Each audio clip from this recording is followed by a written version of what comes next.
All right, welcome to the podcast playground where podcasters come to play. Today we're gonna discuss Jacksonville filmmakers and what got them inspired. So Yeah. my guest today is Bryce Howard. What's going on, man?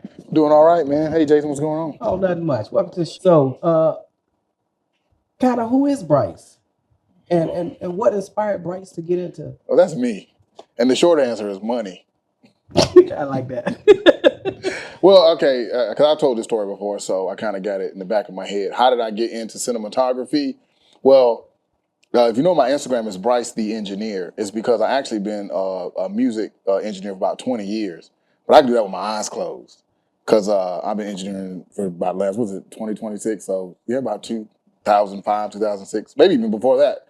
Because my dad sold computers and he did gospel music. He's also a preacher, but he did gospel music and he always had a studio in the back of his house. So when I was a kid, my dad used to he used to give me computers. I didn't live with him, I lived with my mom. But he used to give me computers and then just give me programs. Oh, here's Cubase, some program called Cubase, check it out. Here's some program called Pro Tools, check it out.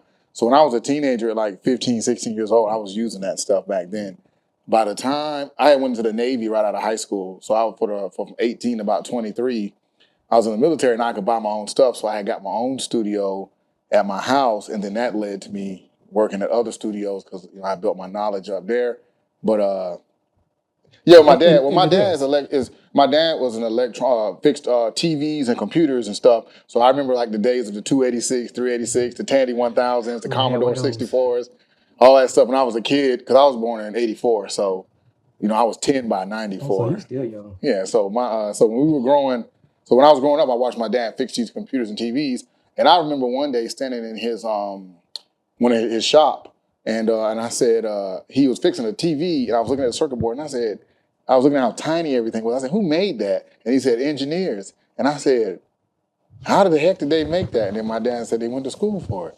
And then he doesn't realize it, but that started a wheel in my head to get more into electronics. So then I went to A. Philip Randolph, which had a magnet program for computer science. And so I did that while my dad also fixed computers. I already knew certain things. I did that. I think I did a little MCSC certification, A+, stuff like that. Basic stuff, Yeah. Then I went on into the Navy as an aviation electronics technician. And I did that for 5 years in the Navy while I had my studio at my house. So I'm learning both at the same time. Then when I got out of the Navy, I worked for Lockheed Martin as an electronics technician 3 for the tethered aerostat radar system. You was getting paid. Oh yeah, Lockheed, that was the best paying job I ever had. I know. Yeah, that was the best paying job I ever had. Like they solve every problem with money, and I like it. But that was government contract work, so we had a time frame. When it was up, I came back to Jacksonville. I was in Virginia. I came back to Jacksonville, and that's when I really got deeper into engineering because I was doing it as a secondary thing, but then it became a primary thing when I moved back here, and I decided to do that. And then of course, there was some college and stuff in between. Now, were you producing music? Everything engineers do, produce. Or I was writing, producing. Oh, so you was the whole nine. Yeah, mixing and mastering. I could play the keys a little bit. Why? Because my dad, church, and all that stuff. But I never played at the church. I just taught myself on my own because he would give me keyboards and stuff like that. But I actually got into cinematography. Why? Because I was at the studio recording people. And I was working over there with Paul at Platinum Sound. And, at this point, I was pretty good. I'm still pretty good now, but at what I do to where I just had enough clients and stuff. But there was some guys coming through, and they wanted music videos. And they said, anybody that does music videos? And I knew a guy, and I referred him. And one guy came in and said, yeah, man, I got like $1,500 to shoot a video, but your boy ain't answering the phone. So I called him. I said, man, what's going on? I said, I just gave you a layup. Answer the phone. You know what I mean? And he was like, I've been busy, man. And I was sitting here, I blew my mind, because at the studio, I was making like $60 an hour or something. Still good money, but it ain't like that ain't $1,500 in one pop. Yeah. So I was like wondering, why is this guy so nonchalant about this? And I was like, well, so I went back to the guy. The guy was like, man, what's up, man? I think your guy's flaking on me. And I don't like referring bad referrals. So then I was like, he ended up going somewhere else. But it started a process in my mind of how do I get some of that money? Is it because you seen a niche and you was like, I'm gonna go ahead and fill this. Yeah, exactly. And there was another dude, there were other guys I was hanging out with that had successful businesses and they were millionaires and stuff. They wouldn't give me no money, but they would give me free knowledge. And I remember one guy, he said, it's not about what you know, it's what you got access to. And what he meant by that is you can play middleman to a lot of things and make money. Oh yeah, you ain't got to never really do it yourself. Yeah, you don't never have to do it yourself. You have to be able to manage the parts Yeah. that people need to get them to places they got to go. And so he was he was in the real estate, did a bunch of different things, and he was kind of putting that idea in my head. So then I saw this opportunity come where I was like, okay, I'm an engineer. I have a ton of people that I record that rap, and they want videos. And then I know some video, you know what I mean? So I'm thinking I can easily be the middleman, the bridge here, and just get a finder's fee. Yeah. And start setting it up. So what I did was there were a couple of cinematographers that I ended up knowing, and then I reached out to them. And at this time, the red Scarlet was popular. You know, I remember back in those days. And so I contacted them. And I was like, hey, and I knew how to edit. And the reason I knew how to edit is because I made stupid videos with my friends all the time, which is unrelated, but it seemed to have worked right into this situation. It flowed right in the direction you were trying to go. Mm-hmm. And I used, Apple got me because they'll get you to edit on iMovie, which is a precursor to Final Cut. So I knew how to use iMovie. So when I switched over to Final Cut, it was like second nature because it's basically the same. iMovie is just a kid version of Final Cut. So I mean, I guess that's their plan, huh? They got me. Hey, they need that money. Yeah, they paying with the revenue. Thanks, Steve Jobs. So, so I started. So then I started going to cinematographers, and I didn't shoot at all. Never picked up a camera. I wasn't interested in it or nothing. And I went to a couple guys, and I said, "Hey, how much for you to shoot and give me the footage? I can edit it." And it was like, one guy told me, he's like, "For you, Bryce, just give me $150." I said, "Bet." So we went out. He shot it. And then boom, I got this money. I gave him $150 and I'm wheeling and dealing. I did that a second time for another video. Boom. So I'm like, okay, I'm making a nice little chunk of change off of this, middlemaning it and just editing it. Right. But what started happening was the guys, I don't want to name them because they make them look bad, but the guys that I was reaching out to became very unreliable. Won't answer the phone, couldn't get a call back at a decent time, having a hard time scheduling. Blah, blah, blah. And then that naturally led to, I'm going to just get a camera myself. And since I was already technologically savvy from just my upbringing, I wasn't intimidated about learning about cameras. And so I ended up getting my first camera from a Full Sail student who was selling their FS5 Mark I. And he sold it to me at that time I think he sold it to me for $5,000. So I bought my very first camera, which was a Sony FS5 Mark I. And started using that. And with that camera, and I'll tell a small story here within a story, is that my first camera, I made a deal with a guy who had some money. I guess I could name him too, but I'm not in a goofy mood today. We don't no, I'll do it, but I'm just saying, I'm just not today. But he had some money. And if you know me, you know who the person is. That's what makes it funny. But I asked him, we started partnering up on some stuff, and I said, okay, well, I'll shoot this for you, buy this camera. So he gave me the money to buy the camera. He was going to do it, but then I went ahead and bought the camera myself, but then still made the deal. So when I parted away from him, I had to give him the camera because he thought it was his money that bought the camera. Because it's kind of complicated, but basically I dealed myself out of the camera by making an agreement I didn't have to make. But I did it anyways. But I ended up making a lot of money with the camera. Because while in the duration I had the camera, I shot music videos, multiple things. I made money. So I made my money back, but I could have made my money and left with the camera. But I gave him his camera because that was a part of the deal, because he paid for it, blah, blah, blah. And then we parted ways. And then, of course, but before I left, I had already bought me my own camera, which my second camera was a Ursa Mini 4.6K Black Magic.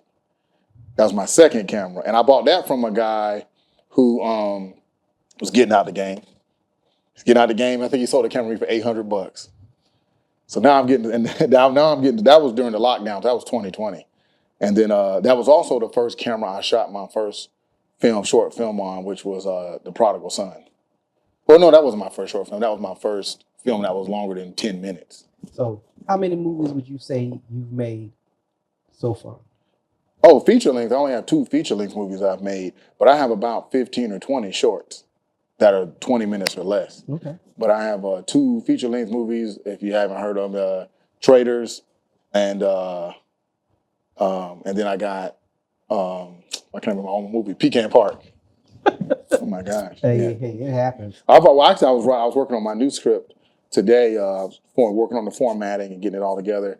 It's I don't want to give any details, but it's what I'm doing next. Yeah, it's your next up and I coming. will. Well, I'm writing 3 scripts at the same time, so I just finished one. The other one's this comedy about this kid who loses his job at Uber and then ends up getting into the music industry, and then he ends up having to use R. Kelly's piss to get the juice and some other stuff. It's definitely my sense of humor is more of it's a conglomerate of like let's say like a Wayans Brothers kind of humor mixed with a Martin, mixed with a like kind of like Mitch Hedberg. It's a lot of because you took a little bit from all of them. I can tell with the R. Kelly piss juice. Yeah. That's definitely like a Wayans Brothers style joke. You know what I mean? So it's like, but then there's other stuff that's a little more layered, like the Boondocks. You know how Boondocks humor is more layered. Is that dark, deep? Yeah. So I like that type of stuff too. That's a different type of humor. Blah blah blah. But in general though, that's my general story of how I got into cinematography, and that's why I shortened all of that story down into money. That's how I got into it. How do you feel like this industry has been going for you, as far as collaborating with other people in this industry? Well, the one thing I wanted to add to that first question about how I got into it, I wanted to cap that off by saying that if I could describe my relationship with cinematography, it's like meeting somebody, let's say at a club, and you thought this was just going to be a one-night stand, or this was just going to be, the last head buster, and you was going to deal with her one time or something like that. Yeah. And then you end up in a whole relationship and you like this person. And then y'all fall in love. And then y'all are talking about getting married. That's kind of how it happened with cinematography for me. I was just looking for a quick buck. And then the next thing you know, I like shooting movies and stuff like that. And that's what I want to do. So I kind of, I kind of saved cinematography from the streets. You know what I'm saying? Like, if you think about it, like by metaphor. He said, look, I'm the one that put you in that camera, girl. Yeah, exactly. So, but the other question you just asked me about. In Jacksonville. Like how just in Jacksonville? Yeah, because I know you travel, but do you do a lot of projects here? Or do you feel like it's easier to travel outside of here to do those projects? No, we're talking about just movies. We're talking about movies because you say you produce music. Because here on the playground, we don't limit you the way you at. Oh, gotcha. We limit you where you want to go. Well, yeah. Well, most of just like right now, a lot of the jobs I do are jobs for clients. So, like I did a short film called Patty's Dream Home for a construction a company. They were having an event or something, conference, and they wanted a movie for the conference. So they did like a 15, 20-minute short film, and then they just paid me to make it for them. Then I have other things like music videos. That's kind of stuff that just pays the bills.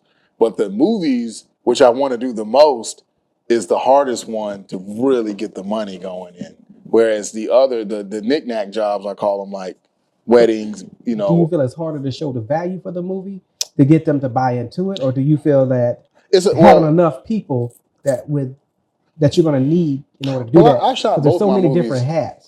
I shot both my movies by myself, so I don't. You know what I mean? Some people came out and helped, because I was going to say something. Some people came out and helped, like on a volunteer level, a day or two, but that's because they asked me, sort of thing. Not because I necessarily was like, hey, whatever.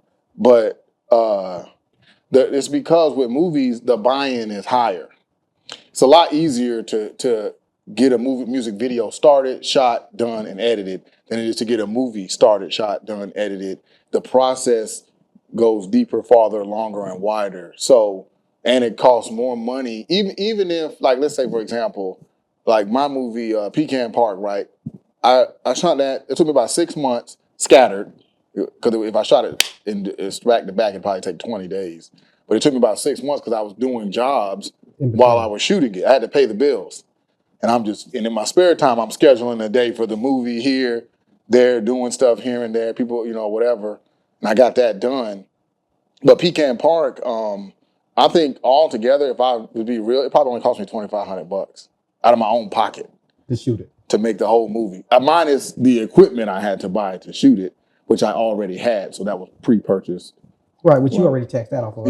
That's already been paid for. Yeah, It's already made its money back. Yeah, you already had rolled that into previous jobs, so now you're sitting level. Yeah, sitting level. So exactly. So now it's either now I'm profit and people that you're paying for. Yeah, people here and there. Execute. Locations. Then there was a dinner scene. I had to pay for the pool, buy the dishes, stuff like that, blah blah blah, etc. And then if you consider gas, I probably spent about $2,500 on that movie. But making the movie is just the beginning. Advertising the movie and getting a return on your investment is a whole nother ball game, and that requires a comparable amount of money. You see what I mean? Like you can put it out there. Yeah, you get your friends and family to come to the premiere. You can probably make $2,000 to $5,000 off of that, $8,000 off the premiere, depending on how you work it up. If I'm charging Junior prices, I'll probably make 10 racks. Junior over here charging 65. I was like, yo, that's crazy. But they was paying it though, so I come see him. Yeah, I'm just saying. At first I thought, ain't anybody paying those $65. And then when I talked to Junior, he was like, yeah, man, we sold out. Then I was like, man, you got to give me the game, bro. I'm telling you, but you know what though? It's that little bit of networking. Yeah. Because had he gatekeep. Yeah. No, he was open. He was like, you wouldn't have known that. And you know what? In that, because as I made my way up the ranks through these different phases, which I do agree they exist, is that you end up developing a proficiency within your skill set from all these repeats of doing like the high quantity. You do. So many people, so many different types of scenarios. I've ran into so many different types of scenarios of shooting that I think that's what lended itself well to where I was able to shoot a whole movie solo. Like, for example, one of the things I tend to do if I'm shooting solo is how I block the characters because I'll use a C-stand to hold the mic. And I know that as long as the character doesn't move, it doesn't matter. Right. And then that eliminates a person. I don't have to bring a person out, but it also limits their movement. They can't do anything more dynamic in the scene. So what I end up getting them to do is all the dynamic movement in the scene, them walking or whatever, I just make sure they're not talking. And then I can just record the clothing or whatever it is that if they're moving, just like scratch audio or put it in later. And then when I know they're about to talk, I'll stage the shot just for that talk, pull the boom mic and just slide it over. Does that make sense? It does. The sound, honestly, is just as important as the picture. Well, the sound is more important because I'll watch an ugly picture if it sounds good. But if it don't sound good, I'm turning it off. Yeah. Exactly. I'll agree with that. If it's echoey or whatever. Yeah. If it's echoey, it sounds like you in the toilet, I'm done. Or it sounds like you talking on an old 1980 walkie-talkie, like y'all in two tree houses hollering at each other. I'm not trying to do it. Yeah. So I'll watch your blurredness. But yeah, so back to what you were saying about my experiences with the industry here is that I kind of, there were many times where I wanted to reach out and collaborate and work with people, but I think that the tempo, because I've been working for myself for the last decade, so that kind of generates a certain mentality of getting stuff done. And sometimes, I ain't gonna lie to you, I don't feel like waiting around. Like people will be, I may need somebody now. And I need you now, and they're not available, or if they are available, they aren't as willing as I am. Because I may have to go shoot a scene. I know we're going to be here till 2 a.m. They're already thinking about going home. So I've learned in the past, don't even bring them, because they're going to be more of a nuisance than anything to the production. I'm better off just doing it myself, or just having somebody else that understands. Look, we're going to be here, because film production can go. Like, you could be shooting a scene at night, start at 8 p.m. You guys ain't getting out of there to 1, 2, 3. Like, you just got to be ready. Now, is that because you do pre-run-throughs, and then you, like, how many, and just like a short, how many takes do you do per scene before you say, okay, we good with this, we got what we need for this, and then we roll through it? I got it, but that also goes back to the casting. I try not to cast people that'll cause me too many problems. Like, if you can't remember lines and stuff, I probably won't work with you again, because it's just too much of a pain in the butt. Plus, it messes up what you're trying to do. Yeah, like, and there's no disrespect. I don't think I've shot a short film that took more than 3 days to shoot, and that's being generous. Most of my short films take one, and I usually write it that way to where I get the whole thing shot in one day, or I'm shooting at one location or something like that. I usually don't write things that involve multiple locations. Unless there's some short films that get into featurette level, like 20, 30 minutes, but I think I got about 2 or 3 of those, but the rest of them, they're less than 10 minutes. It'll be one location, maybe one scene. And I do short films for different reasons. Like, I'm about to do my next feature film, but there's some cinematography things I want to practice on and work on. So I'm actually going to write some short films to go out and shoot and try things out. And I think, too, that with short films, because I know there's some actors out there that's probably like, oh, yeah, he's another one of them dudes that don't pay or whatever. But I believe that the short films, it's a symbiotic relationship, meaning that that both sides benefit. Actors need stuff for their reels. Well, they and their do profiles. benefit because you benefit from the practice and the ability to go through all the editing. They benefit actor-wise by building a profile that they can go send out to other people. Yes. It's not costing them but time. It's not costing you but time. So it's a symbiotic relationship. I've had some people get frustrated with me because they've done some stuff, and then I think I'll hit them back later and be like, hey, I want to do this other thing. And they'll be like, well, my rate is blah, blah, blah. They hit me with the my rate is. And then I don't say nothing because I'm in the business of doing business. So if that's your rate, if I ever need you, I'll pay for it. But you'll probably never hear from me again because I don't need you. But if I did, I know what your rate is, and I'm not going to argue with you about your rate. Because like I said, I work for myself. So I understand the concept. Yeah, because they want to make a living too. Yeah, and you know what? I would never knock anybody in any industry, whether it's down to the janitor, because somebody has to do it. But at the same time, everybody on every level deserves to be paid. But if I tell you, hey, look, let's all just get together. This is going to be something that we just going to come together and do if you want to. Yeah, because I agree with that part in that once you agree, I don't want to hear nothing else. Yeah, I don't want to hear your rate. Because you already done agreed and you know what this is. You know what I mean? Don't come to me asking if we're a couple when we already done established what this is. Look, this is a friendship, okay? It's a friendship. It's a friendship. Now, don't let the door hit you. Okay, you ain't going to be a one-night call, but this is a friendship. So like, for example, my first movie, Traders, Erica Anderson, she was in it. She did it, of course. She was the lead of that movie and co-starring with Carrie. And Erica, she didn't get paid anything to do that or whatever the case might be. She did it because it was an investment in herself. But she ended up getting jobs out in L.A., got a ton of bookings here, been in several commercials. These commercials are paying like $2,500 a pop. And she's getting one like every week or two. Stuff like that. And it all came from because she did the movie. Right. I feel like that's a good example of she had an idea, she stuck to the plan, and she ended up with a movie under her belt, her first movie. And then that led to her being in other productions. I forgot what I think it was on AMC or something. Her last production. She was out of there. But I actually was glad that I could be a part of that launch. That growth. Yeah, and helping her take off and do whatever it is she's going to do, et cetera, et cetera. However, there are other gigs where because there are things where clients paid me to shoot, like that short film I did. Some people got paid because if you had a main role, because the budget was there. But I know as I grow and stuff and I get bigger budgets, everybody will get paid because I ain't gonna lie to you, I don't like free attitudes on set. I like for everybody to get paid. It's kind of hard to control free attitudes. Yeah, free attitudes is something else. But here's the thing, everybody got it. Everybody get it. Yeah. Like, man, why do you seem like you don't want to be here? So I can wash that away with some money? Okay. So I can wash it away with some money. Yeah. Look, here's $5. Go get your Slurpee, kid. So, but as a director, learning and stuff like that, and then just as a person, so that's why sometimes I'll try to provide meals when I can, when it's reasonable. That they need to know where they can find you at, if they need anything done, produced, camera work. Oh yeah. Let them know. You can add me on Instagram, Bryce the Engineer. I'm on Facebook, Bryce Howard.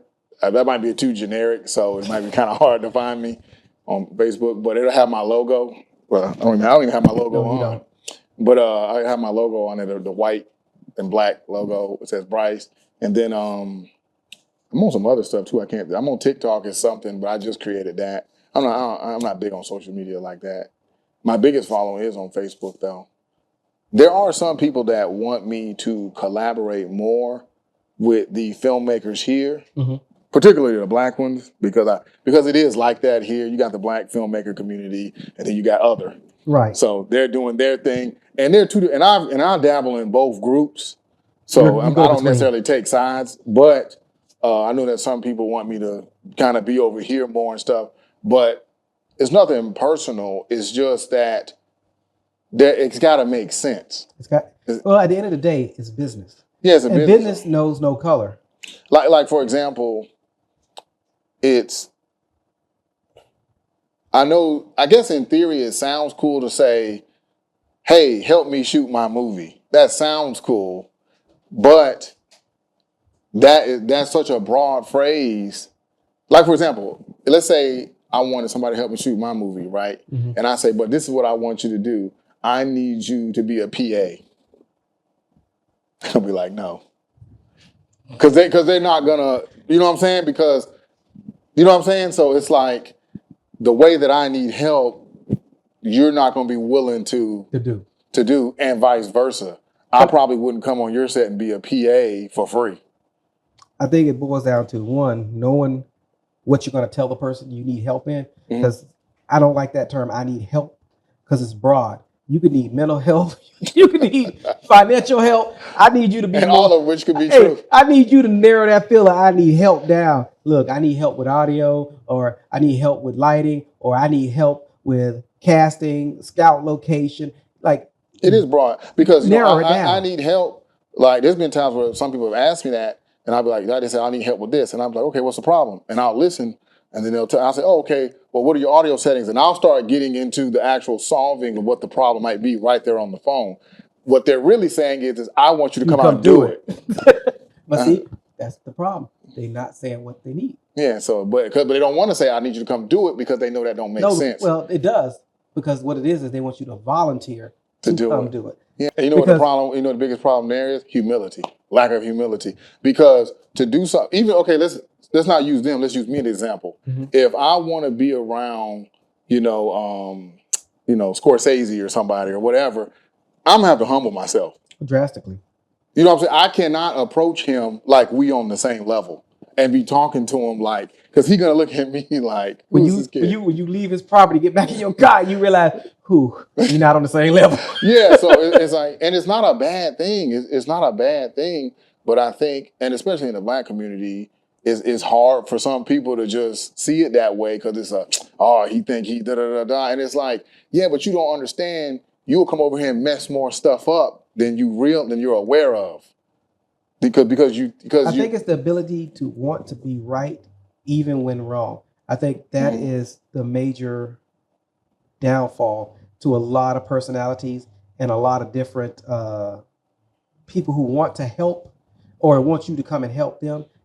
That's where it kind of falls into. Gotcha. And I appreciate it, because that was something I wanted to say, because there's a lot of people wondering about that particular subject and how I feel about it and what's going on. None of this is personal, but it's business. It's on a business level, and honestly, a lot of it is looking out for you, making sure you don't get out there and make a fool out of yourself, because I won't allow it. Because once again, it's like the Scorseses. If you go on his set and you mess something up and he brought you on there, they don't care about you. You just Bryce. Yeah. They're looking at him going, what did you do? Yeah, exactly. And the same thing go vice versa. If I come on Bryce's set and I mess something up, they're not looking like, oh, Jason jacked that up. They look, Bryce, what you done did? Yeah, especially if I picked you. Yeah.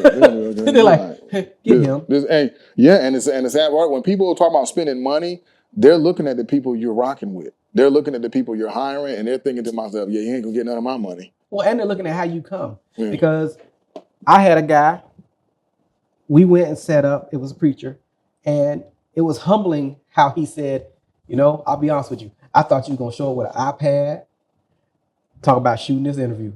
But boy, you came up here like CNN. He told us, I ain't seen this much equipment since I seen CNN.